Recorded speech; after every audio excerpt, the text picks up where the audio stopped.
Job లేక ఇబ్బంది పడుతున్నారా? అయితే మెడికల్ కోడింగ్ మీకు మంచి ఆప్షన్. వెంటనే కాల్ చేసి కోర్సులో జాయిన్ అవ్వండి.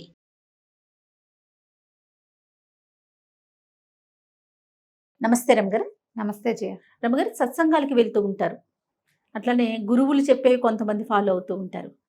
వీటి వల్ల మన ఆలోచన విధానంలో కానీ మన జీవన శైలిలో కానీ నిజంగా మార్పులు తెచ్చుకోవటానికి అవకాశం ఉంటుంది. కానీ ఎంతవరకు తెచ్చుకుంటాం, ఎంతవరకు దాన్ని అంటే అమలు చేయాలి కదా. వినటం ఒక ఎత్తు, దాన్ని మనం పాటించాలిగా. తత్వాన్ని బట్టి చేయగలుగుతామా రమగారు? చేయగలుగుతారు. ఇప్పుడు ఎంత ఇంప్రెస్ అయ్యాము అనే దాన్ని బట్టి ఉంటుంది కదా జయ. మనము అవతల వ్యక్తి మీద ఎంత నమ్మకంతో, ఎంత శ్రద్ధతో, ఎంత ఆస్థతో వింటాం. తర్వాత వాళ్ళు చెప్పే ప్రవచనాల్లో మనని ఇది చెయ్యకూడదు అనే భావాన్ని ఎంతగా పురికొల్పబడుతుందో అది, దాన్ని బట్టి మనం ఎంత పాటిస్తామనేది. ఇవి ఊరికే అలా రోకటి పాటగా వింటూ ఉంటారు ప్రతిరోజు. నువ్వు వాకింగ్కి వెళ్ళినప్పుడు కూడా ప్రవచనాలు వినపడతాయని చెప్పట్లని ఎవరో పెట్టుకుంటుంటారు, వింటూ ఉంటారు.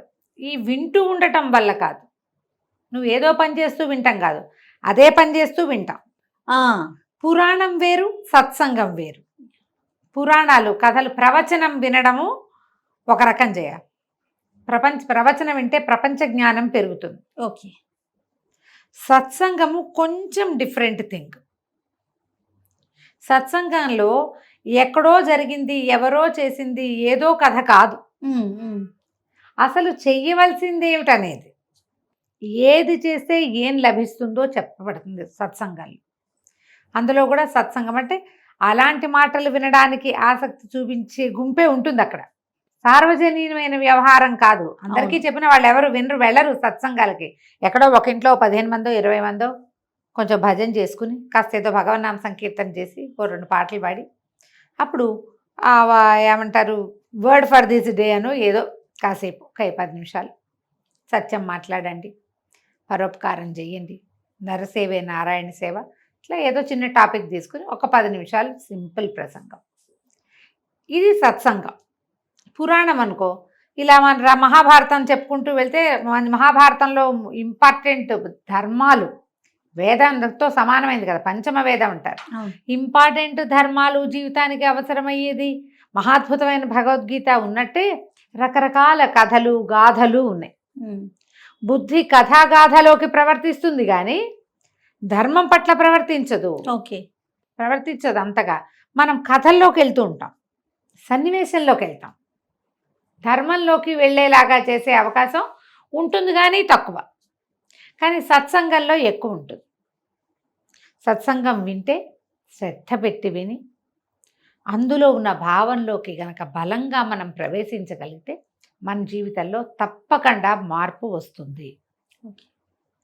కొంతమంది జయ ఇది వరకు కాదు, నేను కనీసం లాస్ట్ ఇయర్ నుంచి అనుకో, ఒక 2-3 ఏళ్ల క్రితం మనం కౌన్సిలింగ్లు మొదలుపెట్టినప్పుడు 4-5 సంవత్సరాలు అయింది కదా.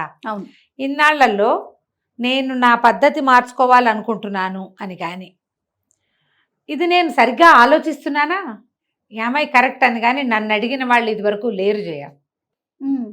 ఏదో ఒక పరిస్థితి, దీన్ని ఎట్లా హ్యాండిల్ చేయాలి, ఏదో ప్రాబ్లము, ఇప్పుడు ఏం చేయాలి, అవే వినేవాళ్ళ.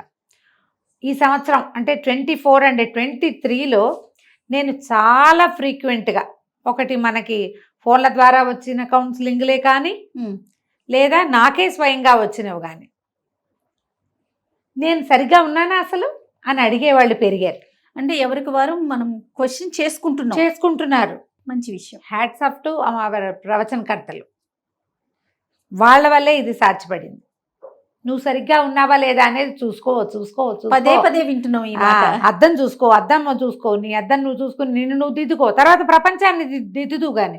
అందులో మా రమ్మగారు కూడా ఉన్నారండి. ఏదో బై గాడ్స్ గ్రేస్. అది అసలు మన తప్పు ఉందా అంటే స్టోరీ కాకుండా జనరల్గా మాట్లాడే ప్రతి విషయంలో, ప్రతి వీడియోలో, అంటే ఇది మీ ముందు చెప్తున్నాను, అతిశయోక్తి కాదు రమ్మగారు, ప్రతి వీడియోలో మీరు మాట్లాడతారు మనల్ని మనం చూసుకోవాలి, మనల్ని మనం సరి చేసుకోవాలి, అద్దంలో చూసుకోవాలి, మీ రొటీన్ డైలాగ్ అంతే. ఈ సంవత్సరం లాస్ట్ ఇయర్ మన ప్రవర్తన లోపాలు ఎలా సరిదిద్దుకోవాలి ఏంటో నాకు చాలా ఉద్రేకం అండి. ఎందుకు మాట్లాడేస్తాను అనేసాక నాకు అవి మనకు కూడా ఉంటాయి జయ. నువ్వు నేను కూడా ఒక ప్రైమ్ టైంలో ఎప్పుడో ఉద్రేకపడి ఏదో నోరు వదిలేస్తాం, దాని మీద కంట్రోల్ ఉండదు మనకి.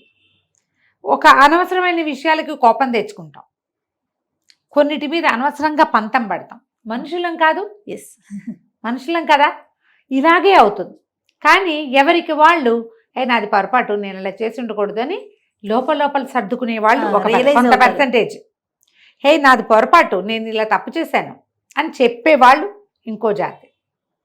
ఇక జీవితంలో మళ్ళీ ఇది చేయకూడదని పట్టుపడతారు చూడు ప్రచండంగా, వీళ్ళు బంగారు కొండల మామూలు వాళ్ళు కాదు. వాళ్ళు ప్రపంచాన్ని మార్చగలిగే వాళ్ళు. ప్రపంచం పట్ల తమ దృక్పథాన్ని మార్చుకోవాలనే ఆలోచన ఉండటం అవసరము.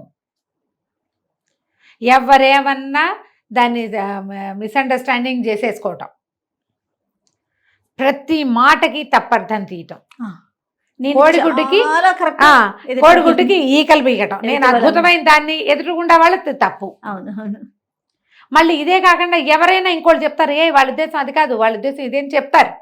అందులో మంచిగా చెప్పేవాళ్ళు ఉంటారు, చెడ్డగా చెప్పే ఉంటారు. వీళ్ళు తమ సొంత బుర్ర వదిలేసి ఈ గుంపు ఆ రెండో బుర్ర మీద డిపెండ్ అవుతారు. అది ఇంకో ప్రాబ్లం. సత్సంగాలకు వెళ్ళండి, అవకాశం దొరికినప్పుడల్లా దాన్ని వాడుకోండి. మంచి మాటలు ఎక్కడ వినపడినా, మంచి వాక్యం ఎక్కడ కనపడినా వినండి, చదవండి, వీలైతే చెప్పండి, చెయ్యాలి. అది ఒక చిన్న సదుపదేశ కథల్లోంచి చాలా చిన్న కథ ఒకటి చెప్తాను. రమగారు, మనకి అవకాశం ఉందండి సత్సంగాలకి వెళ్ళేంత అవకాశం? అంటే ఉంది. మన చుట్టుపక్కల ఉందా అని అడుగుతున్నాను. ఉన్నాయండి. ఇవేంటంటే చిన్న చిన్న గ్రూప్స్గా ఉంటారు, మనం వాళ్ళ దాంట్లోకి ప్రవేశించాలి, కనుక్కోవాలి మనం. ఉన్నాయి మన గ్రూప్స్ దగ్గర లో ద్వారానే మనకు సాధ్యం. మాకు ఏజీ కాలనీ లక్ష్మి గారు నా పాత ఫ్రెండ్ అనుకోండి, ఇప్పటికీ ఎప్పటికీ ఫ్రెండ్. ఆవిడ నేను జీవించున్నంత కాలం ఆవిడ నాకు ఫ్రెండ్గానే ఉంటారు. అలాంటి మనిషి ఆవిడ. జిన్నూరు నాన్నగారు వారి సత్సంగాలకి వెళ్ళేవారు. నాన్నగారు సత్సంగం ఉంది వెళ్ళొచ్చానని చెప్పేవారు. నేను జిన్నూరు నాన్నగారి ఆ స్పీచెస్ కొన్ని చదివాను, కానీ నేను ప్రత్యక్షంగా వెళ్ళలేదు, కానీ ఆవిడ వెళ్ళేవారు రెగ్యులర్గా. అండ్ మా ఇంట్లో వుడ్ వర్క్ చేయడానికి వచ్చారు రవి గారు. ఆయన మేము సత్సంగాలు చేస్తాము, మీరు కూడా రండి ఒకసారి నన్ను పిలిచారు. నేనైతే నిజంగా వెళ్ళలేదు చేయ. నాకు వినడానికి చాలా అవకాశాలు ఉన్నాయి. అంతే కదా, నేను ఎక్కువ వింటాను, చాలా చదువుకుంటా. సొంతంగా చదివేది ఎక్కువ ఉంది కదా, అందుకని నేను ప్రత్యేకంగా వెళ్ళలేదు, కానీ తెలుసు నాకు. ఓకే, అసలు వెళ్ళకపోవటం కాదు, కొంచెం వెళ్ళటమే. కానీ ఇప్పుడు రెగ్యులర్గా వారం వెళ్ళి ఎక్కడైనా కూర్చోవటం అది నేను ఇప్పుడు చేయటం. నేను అడిగింది అంటే మనం ఉండే ఏరియాని అడగట్లేదండి, జనరల్ గా పబ్లిక్ ఉన్నాయి. అవకాశం ఉందా అని 100% అవకాశాలు ఉన్నాయి. ఇంట్రెస్ట్ ఉంటే కనుక అంతేనా? మీకు ఆసక్తి ఉండాలి. మీకు నాకు తెలిసిందే ప్రపంచం అన్న ధోరణి కాకుండా, నాకు తెలియనిది ఏదో ఉంది అని తెలుసుకోవాలి జయ. మా క్లాస్మేట్ ఒకరు నాగలక్ష్మి గారు, అడ్వకేట్. ఆవిడ ప్రేమ్ సిద్ధార్థ గురూజీ దగ్గరికి ప్రతి శనాదివారాలు వెళ్ళేవారు. ఆవిడ ఎంత శ్రద్ధ అంటే, ఆయన ఏం చెప్పినా సరే మొత్తం రాసేసిన ఫుల్ నోట్స్ వారి దగ్గర. వేదార్థం కూడా తెలుసుకున్నారు జయ వాళ్ళు. ఆయన దగ్గరికి వెళ్ళే సమాజం అంతా అందరూ కూడా. టైం అంటే టైం, ప్రేమ్ సిద్ధార్థ దగ్గర టైం ఆవిడ ఎప్పుడు చెప్తారన్నమాట. టైం ఒక నిమిషం ఆలస్యంగా వెళ్ళడానికి వీల్లేదు. ఏ పనున్నా మానేసి వెళ్తారు. నేను 2-3 పేర్లు చెప్పాను. అదే కదా, మీకు మనసు ఉంటే 100 మంది పేర్లు వస్తాయి. హైదరాబాద్ లాంటి ఊళ్ళల్లోనే, అన్ని చిన్న ఊళ్ళల్లో కూడా మనకు సత్సంగాలు జరుగుతాయి. లేదా మనకు అవకాశం ఉంది చక్కగా, ఏమంటారు దాన్ని, YouTube, Facebook, Insta, social media, మంచివి వినండి, చెత్తలు మానేయండి. అంతే, ఏం చెప్పలేము దానికి. ఈ సదుపదేశ కథల్లో ఒక కథ చెప్తారు జయ. ఒక సాధువు ఒక ఆయన ఒక చోట సత్సంగం చేస్తున్నారు. ఆ ఊళ్ళో బ్రహ్మాండమైన గజ దొంగ ఒకడున్నాడు. వాడు మామూలు వాడు కాదు, దొంగలకే దొంగ. అయితే ఒకనాడు ఏమైందట, అప్పటికి 2-3 సార్లు ఈ సత్సంగాల జరిగే చోట చాలా చెప్పులు ఉండటం, బాగా బళ్ళు ఉండటం, బయట వెయిట్ చేస్తున్న పని వాళ్ళు ఉండటం అట్లా చూశాడు. ఓహో సరే, ఇలాంటి చోట అయితే గుంపుగా జనం గుంపుగా బయటకు వస్తారు. పైగా ఒక వ్యక్తి కోసం వాడి బండి సైనికుడు, సేవకుడు వెయిట్ చేస్తారంటే ఎంత క్యాష్ పార్టీ అయి ఉంటాడు. అంతేగా మరి. ఇలా ఆలోచించి అతను ఏం చేశాడు, లోపలికి వెళ్ళిపోదాం, బయట నుంచోకూడదు, వాళ్ళందరూ కలిసి గుంపుగా వచ్చేటప్పుడు లాగేయచ్చు అనుకున్నాడు. ఎవరో ఒకళ్ళని లూటీ చేయొచ్చని లోపలికి వెళ్ళాడు.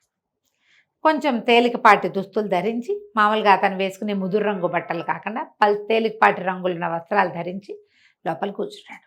ఓకే, సాధువు గారు చెప్పుకుంటూ వెళ్తున్నారు. జీవితం ఏ తప్పులు చేస్తే ఏ శిక్షలు పడతాయి, మరణానంతర సౌఖ్యం లభించదు తప్పులు చేసేవాడికి. తర్వాత మళ్ళీ పుట్టాల్సి వస్తాం. ఈ జనన మరణ చక్రం పరమ దుర్భరమైంది. జీవి ఒక ఇరుకుగా ఉన్న ప్రదేశంలో మనం ఉండలేం, ఊపిరాడదు, గాలి ఆడదు. అలాంటిది ఒక చిన్న సంచిలో 10 నెలల పాటు, 9 పూర్తి నెలల పాటు జీవించవలసి వస్తుంది. అక్కడ మన మలమూత్రాల్లో మనమే ఉంటాం. మనం ఎవరితోటి చూడబడతామో, ఎవరితోటి చేయబడతామో ఏమీ తెలియదు. మనం ఎక్కడికైనా వెళ్తే మనకి భోజనం ఎవరు పెడతారు అనే అవగాహన లేకుండా వెళ్ళం. మనం ఎక్కడైనా భోజనం లభిస్తుందో లేదో తెలియకుండా వెళ్ళం. వసతి ఉందా లేదా అని అడుగుతాం. అలాంటిది వసతి ఏమిటో, భోజనమేమిటో, భాజనమేమిటో ఏమీ తెలియని ఒక దుర్భరమైన బాధని మనం 9 నెలలు అనుభవించి పుట్టాల్సి వస్తాం మనిషిగా. తర్వాత నీకు కావాల్సింది ఉండదు అక్కడ. అక్కడ ఏది ఉందో అది నువ్వు తీసుకోవాల్సి వస్తావు. ఎందుకు ఆ పుటక? అలాంటి పుటక ఎందుకు? ఆ పుటక లేకుండా ఉండాలంటే కొన్ని తప్పకుండా ధర్మ సూక్ష్మాలు తెలుసుకోవాలి. దానికి జీవన విధానంలోనే మనం మార్పులు చేసుకోవాలి. కానివాడు జీవన విధానంలో క్రూరుడైతే కనుక కొన్ని శిక్షలు పడతాయి, దుర్మార్గుడైతే కొన్ని శిక్షలు, దొంగతనం చేస్తే కొన్ని శిక్షలు, అసత్యమాడితే కొన్ని శిక్షలు, ఈ ఇన్ని శిక్షలు అనుభవించి మళ్ళీ నువ్వు పుట్టే దుఃఖాన్ని మళ్ళా అనుభవించాలి. భయమేదు ఇవన్నీ వింటే కదా, అమ్మో అనిపిస్తుంది. వింటున్నాడు మెల్లిమెల్లిగా. ముందు ఏమిటో లే అని కూర్చున్నాడు. తర్వాత ఇట్లా అయ్యాడు స్ట్రైట్గా. ఆ తర్వాత ముందు కొంగి శ్రద్ధగా వింట మొదలుపెట్టాడు. క్షణము రంగులు మారిపోతున్నాయి మొహంలో. చెట్టు చివరికి పెదివలు వణికిపోతూ, చేతులు వణికిపోతూ ఏం చేయని ఇప్పుడు నేను అనుకుంటున్నాడు. శ్రద్ధగా వినవాడి లక్షణం అంతేనా? అంతే. ఇప్పుడు నేను ఇది చెప్తున్నాను, నువ్వు నాకేసే చూస్తావు, నీ మొహంలో ఎక్స్ప్రెషన్స్ నాకు కనపడుతున్నాయి. అవతల వాడు వినేలాగా చెప్పాలి, అంతే కదా? లేదా వాడు ఏం చెప్పినా వినాలి. అందరూ లేచి బయలుదేరారు. ఇక్కడే కూర్చున్నాడు ఈ గజ దొంగ. ఏం చేయాలో తెలియటలా. లేచి వెళ్ళి తను ఏం చేస్తే ఏమవుతానో అని భయం పట్టుకుంది. నాకొద్దా మరణానంతర సౌఖ్యం? నాకు కావాలిగా. కావాలి, పోని ఏదో ఒకటి ఏదైతే అది అవుతుంటే అక్కడికి వెళ్ళి ఏమిటో అవన్నీ చావు దెబ్బలు తినాలే, మళ్ళీ పుట్టాలి. పుట్టకి ఇంత దుర్భరంగా ఉంటుందా మనకి తెలియదే. ఓ పిల్లాడు పుడితే భూమి మీదకి వచ్చామని సంతోషిస్తున్నాం మనం. కాదు, 9 నెలలు వాడు ఏ నరకాన్ని, గర్భవాస దుఃఖం అనుభవించడం ఎంత కష్టం. ఇక భయం వేసేసింది. సాధువు గారి పాదాలు పట్టుకున్నాడు. బాబు మహాప్రభు, నేను ఎన్నో తప్పులు చేశాను, ఎంతో దుర్మార్గుని, నా వృత్తే దొంగతనం. పుట్టక నుంచి నేను చేస్తూనే ఉన్నా ఇదే. నేనేం చేయను, నా పాపాలు పోయేదేలాగా నాకు ఏదైనా ఒకటి దారి చూపించు. సాధువు గారికి ఏం చేయాలో తెలియలే. బాగా ఆలోచించి, నాయన నీ వృత్తి ఏదో నువ్వు చేసుకో, అబద్ధం ఆడబోక చాలు. బాగుంది కదా పాయింట్. అబద్ధం ఆడకూడదు. సరేననుకున్నాడు. చచ్చిన జీవితంలో అబద్ధం ఆడను అని తన మీద తనే ఒట్టేసుకుని పెట్టుకున్నాడు. సత్యసంధుడు బయటకు వచ్చాడు. అందరు వెళ్ళిపోయారు. జనం ఎవరు లేరు. ఏదో డ్యూటీ చేద్దామని వచ్చాడు, ఎవరు లేరు. ఇప్పుడు ఏం చేయాలి? ఇంట్లో ఏమి తిండి గింజలేవు, ఇవాళ తప్పకుండా ఒక దొంగతనం చేయాలి. సరే చేద్దామనుకుని రాజుగారి భవనం దగ్గరికి వెళ్ళాడు. ఇది తెల్లవారుజామున 3:45 అలా అయింది. ఆ టైంకి చక్క సైనికులు మారతారు. 3:30 అవ్వగానే షిఫ్ట్లు 3 గంటల దాకా ఒకడు ఉంటాడు. 3 దాకా నిద్రపోయిన వాడు ఒకడు వస్తాడు. 3:15కి ఒకడు వచ్చాడు. మంచి యాక్టివ్గా ఉన్నాడు. మీ దగ్గరికి వెళ్ళాడు. దగ్గరికి వెళ్ళేసరికి లోపలికి వెళ్ళబోతున్నాడు. ఆ సైనికుడు, బాబు ఎవరు మీరు అన్నాడు. నేను గజ దొంగని అని చెప్పాడు. నిజం చెప్పాలిగా. వీడు తెల్లబోయి గజ దొంగ ఎవడు, గజ దొంగ అని చెప్తాడు. కంగారు పడి, ఈయన ఏదో పెద్ద అధికారి అయ్యి ఉంటాడు, నేను అడిగేసరికి ఆయన ఒళ్ళు మండి ఇలా చెప్పాడు, అందుకని వెళ్ళండి బాబు మీరు భలేవారు అన్నాడు. అనగానే లోపలికి నడవటం మొదలెట్టాడు. దొంగకి ఏమనిపించింది, ఇన్నాళ్ళు నేను అబద్ధాలు చెప్పాను, నేను అది ఇది అనేవాడిని, నన్ను ఏనాడు ఎవడు డైరెక్ట్గా లోపలికి పోనీలా, ఎప్పుడు దొంగదారే. ఇప్పుడు నేను నిజం చెప్పడం వల్ల నాకు లోపలికి ప్రవేశం లభించింది. లోపలికి వెళ్ళిపోయాడు. లోపలంతా తిరిగితే ఒక ఆభరణాలన్నీ ఒక పెట్టెలో వేసి పెట్టారు. ఆ పెట్టె పుచ్చుకుని బయటికి నడిచి వచ్చాడు. అదే సైనికుడు, బాబు ఏముందండి అందులో అన్నాడు. ఇది ఆభరణాలు పెట్టె అని చెప్పాడు దొంగ. వీడు తెలబోయి, ఆభరణాలు పెట్టి పట్టుకెళ్తూ ఎవడైనా చెప్తాడు, ఈయన మంచి కోపిష్టివాడిలా ఉన్నాడు, దాందే ఉంది బాబు, ఏదో సామాన్లు పట్టుకెళ్ళండి అన్నాడు. ఆభరణాలు పెట్టె మోసుకుని తీసుకుపోయాడు దొంగ. తెల్లవారిపోయింది భళ్ళుమని. తెల్లారేసరికల్లా పొద్దునే ఉదయకాలం యువరాణి స్నానం చేస్తుంది, మహారాణి స్నానం చేస్తుంది. స్నానాల వేళ వచ్చేసరికల్లా ఆభరణాలు ఏవి లేవు. అక్కడి నుంచి పొద్దున తెల్లవారుజామున కాపలా ఉన్నవాడేవాడో వాడిని సైనికుడిని పిలిచేసరికల్లా ఆభరణాలు పెట్టిపోయింది. నువ్వు చూసావంటే ఆభరణాలు పెట్టి, అవునండి ఒక పెద్ద మనిషి తీసుకెళ్ళాడు అన్నాడు.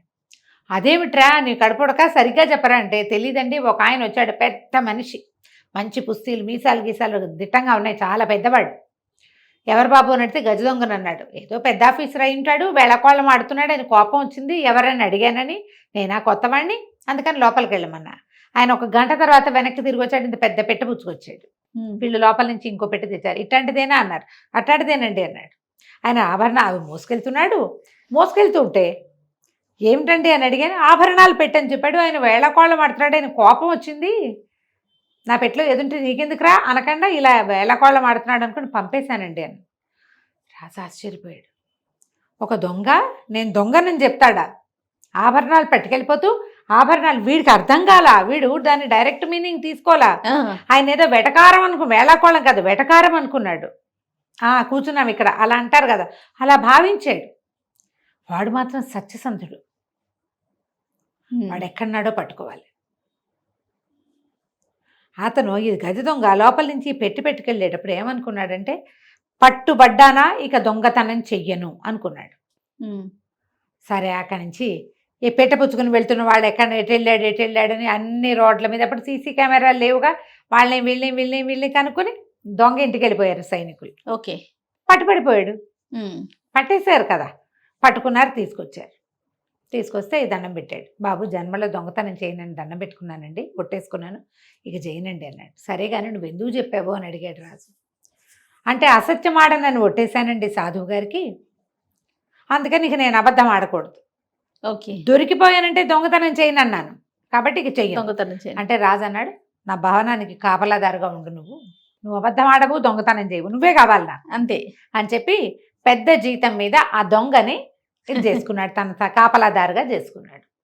చూడు మారాడా లేదా? అంతే కదా, మారటం వల్ల మంచి కూడా జరిగింది. మంచి కూడా జరిగింది, ప్రపంచానికి మేలు జరిగింది, అతనికి మేలు జరిగింది. మనం ఎక్కువ చెప్పకూడదు జయ, బ్రీఫ్గా చెప్పాలి, చెప్పేది బాగా చెప్పగలగాలి. నువ్వు ఏది చెప్తున్నావో అది నువ్వు చేసి చూపించగలగాలి. ముందు సత్సంగాలు చాలా ఉపయోగపడతాయి, అందులో పిచ్చి కబుర్లు మాటలు అవి ఉండవు. ఒకవేళ అలాంటివి ఏమైనా ఉంటే వాటిని పక్క పెట్టి అవసరమైన మాటలు తీసుకోండి. ఎంత బాగుందో రమ్మగారు, విషయం బాగుంది, కథ అంతకన్నా బాగుంది, చాలా చాలా బాగుంది. నమస్తే. నమస్తే జయ.